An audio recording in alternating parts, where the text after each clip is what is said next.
Treziți de ciripii de păsări de afară, așa începea o zi din a noastră vară.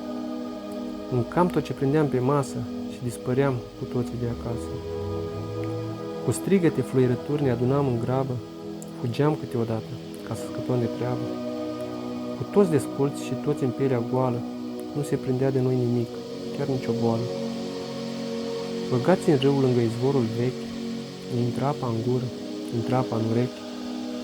O broască de vedeam pe lângă noi, fugeam cu toții după ea ca la război.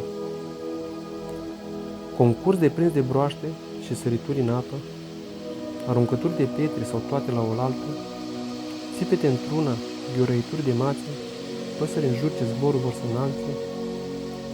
Și așa petreceam ore minunate, cu julituri, genunchi, cot, spate, cu mâl în păr, zgârieturi o mie, dar ce simțeam era doar bucurie. Petreceam toată ziua până se făcea seară și nu vroiam acasă, of, dulce vară. Multe-s de scris, puține rânduri bune, parcă am copilărit cu toții într-o altă lume.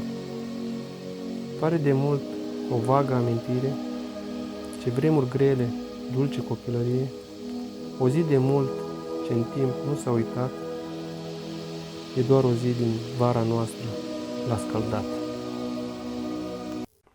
Salut, prieteni! Dacă vă place cum pictez, dacă vă regăsiți amintirile din copilărie în această imagine, dați-mi un like sau distribuiți acest video. Asta m-ar încuraja foarte mult. Vă mulțumesc!